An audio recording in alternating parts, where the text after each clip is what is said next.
আজকের ভিডিওতে থাকছে গরুর বট ভাজি। আশা করি সাথে থেকে পুরো ভিডিওটা দেখবেন। আসসালামু আলাইকুম। আমার বাসায় মাঝে মাঝে গরুর ভট, নলা এগুলো নিয়ে আসা হয়, কারণ আমার ছেলে মেয়ে, আমি, আমার বাসার সবাই এগুলা খুব পছন্দ করি। আমার বাসায় মাংসর চেয়ে এই জিনিসগুলা বেশি পছন্দ করে। যাই হোক, বট যখন নিয়ে আসছে তখন আমি বটটা কীভাবে পরিষ্কার করব সেটা আপনাদের সাথে শেয়ার করলাম এবং কিভাবে রান্না করব।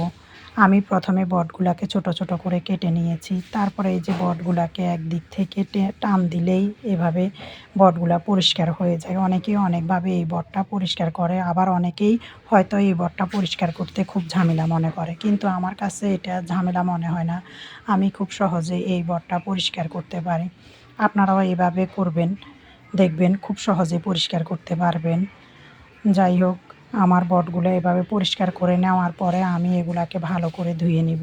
ভালো করে ধুয়ে নেওয়ার পরে আমি এগুলাকে সামান্য হলুদ দিয়ে এগুলাকে ভাপ দিয়ে নিব, মানে সিদ্ধ করে নিব। অনেকেই হয়তো এই বটটা ঝামেলার কারণে খেতে চায় না, আবার অনেকে বটটা এমনিতেই খায় না, কিন্তু আমার বাসার সবাই খুব পছন্দ করে, ততই আমি মাঝে মাঝে এগুলা যত্ন সহকারে রান্না করি। যাই হোক, ওটা ভাপ দেওয়ার পরে আমি এগুলাকে ঢেলে ঠান্ডা করে নিব। ঠান্ডা করে নেওয়ার পরে আমি এগুলাকে ছোট ছোট করে কেটে নিব। ঠিক আমি যেভাবে কাটতেছি আপনারাও এভাবে কাটবেন, দেখবেন কাটতে খুবই সহজ। এটা ভাপ দেওয়ার পরে এগুলা শক্ত হয়ে যায়, শক্ত হওয়ার কারণে এগুলা কাটতে খুব সহজ হয়। তারপর আমি এগুলাকে ৪-৫ বার এরকম ভালো করে ধুয়ে নিব। ধোয়ার পরে এগুলো একদম পরিষ্কার হয়ে যাবে। তারপরে চলে যাব আমি রান্নায়। আমি বটটা যেহেতু প্রেশার কুকারে রান্না করব, তো আমি একটা বলের মধ্যে বটগুলা নিয়ে নিয়েছি। তারপরে এখানে আমি হলুদ, মরিচ, জিরা, ধনিয়ার গুঁড়া, স্বাদমতো লবণ, এলাচ, দারচিনি, তেজপাতা, রসুন বাটা, আদা বাটা দিয়ে আমি এখানে দিব পেঁয়াজ কুচি। তারপরে দিয়ে দিব এখানে পরিমাণ মতো একটু তেল দিয়ে আমি এগুলা হাত দিয়ে ভালো করে মেখে নিব। আমি আপনাদেরকে প্রথমেই বলেছি আমার প্রেশার কুকারে রান্না করার অভ্যাস আছে, তাই আমি এগুলাকে ভালো করে বলে মেখে নিব। আপনারা চাইলে এগুলাতে চুলায় একটা কড়াই বসিয়ে সব মশলা ভেজে তারপরে বটগুলা রান্না করতে পারেন। তো আমি প্রেশার কুকারে রান্না করব, তাই হাতে মাখিয়ে নিয়েছি। হাতে মাখিয়ে নেওয়ার পরে আমি এগুলাকে প্রেশার কুকারে দিয়ে দিব এবং পরিমাণ মতো পানি দিব। দিয়ে আমি প্রেশার কুকারের ঢাকনা লাগিয়ে ৪-৫ সিটি এগুলাকে রান্না করে নিব। রান্না করার পরে আমি চলে যাব এগুলা ভাজিতে।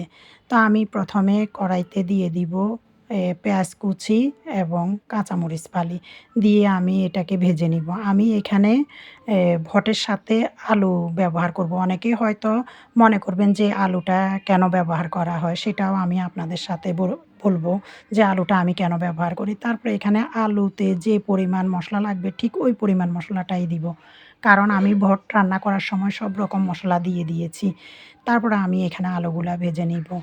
আমরা প্রথমে ভটে আলু ব্যবহার করতাম না, তো আমার বান্ধবী ওর বাবার বাড়ি থেকে ভট রান্না করে এনেছিল, আমাকে সেটা দিয়েছিল।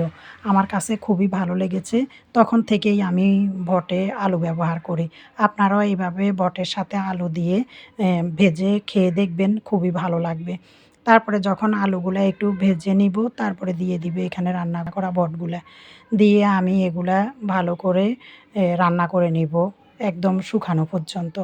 তারপরে এগুলা যখন শুকিয়ে আসবে, দেখেন এটার শুকানোর পরে কালারটা কেমন আসবে।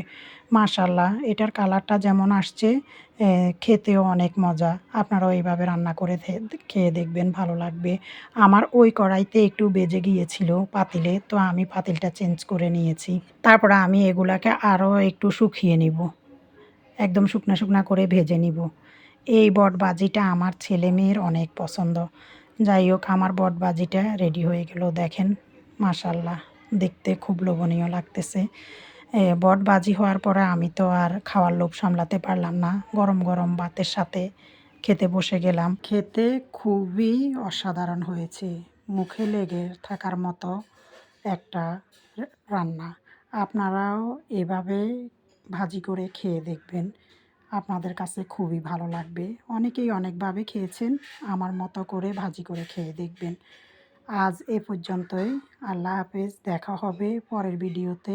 সবাই ভালো থাকবেন, সুস্থ থাকবেন, দেখা হবে ইনশাআল্লাহ।